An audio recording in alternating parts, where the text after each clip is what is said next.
welcome back to another movie review. This one is not from a modern movie at all, but it's one that I see memes of all the time, but I had never actually seen it.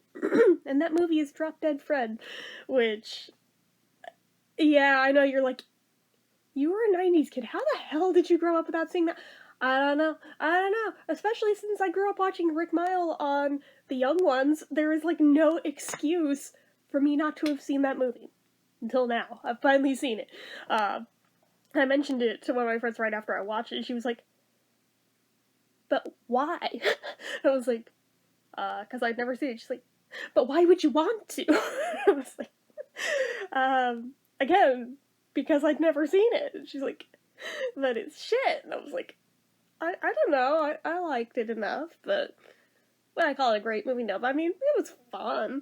But, the gist of this movie's plot is that there was this girl who grew up having an imaginary friend. Actually, let me backpedal a little bit.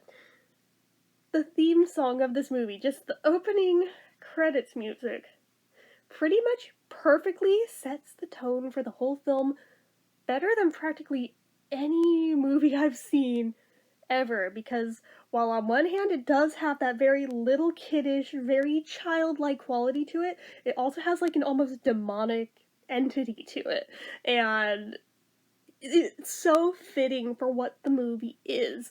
But anyway, so there's a little girl who had this imaginary friend that obviously nobody else could see as a little kid, since that's how imaginary friends work. You're the only one who can see them.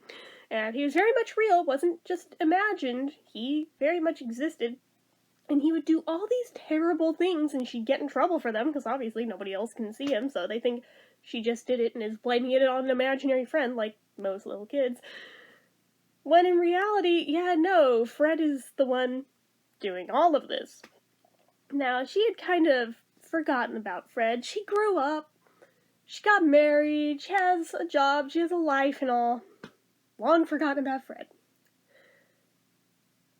The whole thing with Fred, though, is that he would only come out when she was miserable to try and make her feel better. Granted, it'd be by acting out, but it'd make her feel better because it'd make her laugh or whatever. So, when her marriage goes to shit, and her husband's cheating on her with another woman, and she moves back home with her mom, within the first night, guess who pops back up? And she's just like, oh my god, no, we can't be doing this again.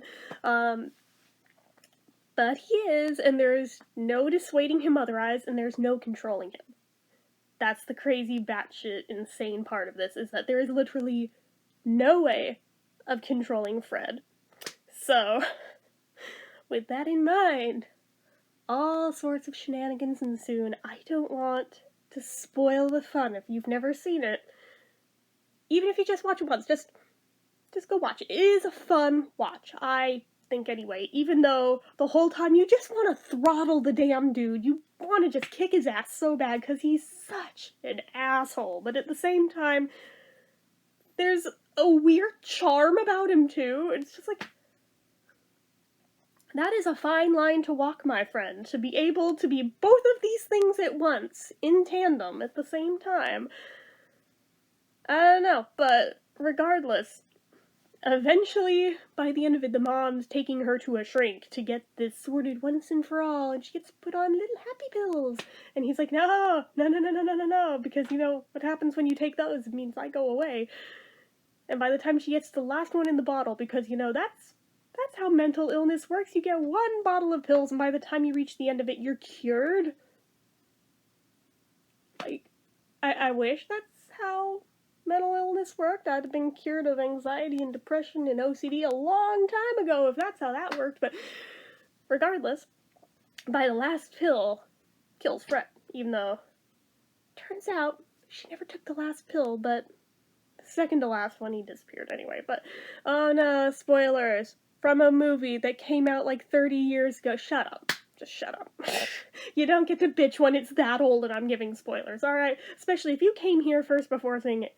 You don't get to bitch. So, anyways.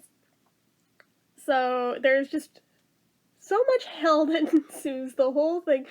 But it's fun, though. And I mean, there's a lot of things in there where Oh, on some deep level, you kind of secretly wish you could get away with shit like that, even though there is no way on this earth anyone could ever get away with that without getting arrested. But boy, it's fun to think about, isn't it? But I don't know. I thought it was fun, but that's just me. Apparently, other people think it's completely fucking obnoxious and can't stand it, and then others still think it's a classic. I don't know that I would call it classic level, even though, like I said, I learned of it through memes. So, I mean, it must be at least semi-classic to have been that pervasive for that long, but, I don't know. I enjoyed it anyway. I thought it was fun. I would rate it probably, what would I rate it? Perhaps a,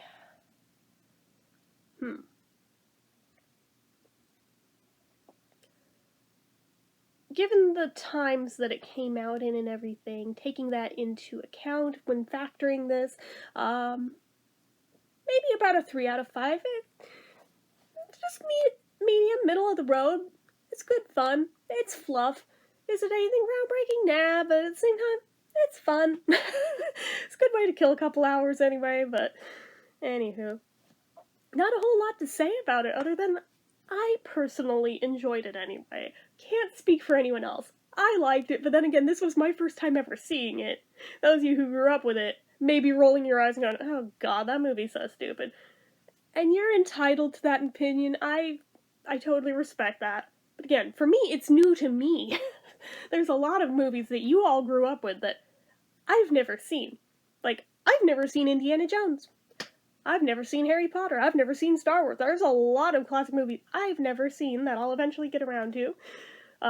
Again, I don't know that I would necessarily call this a classic per se, but I mean, it's one that's very pervasive and makes its way through pop culture here and there. There are certain things throughout it where I was like, well, that's where that came from when I saw it. But anyways, yeah, like I said, there's not a whole ton to say here.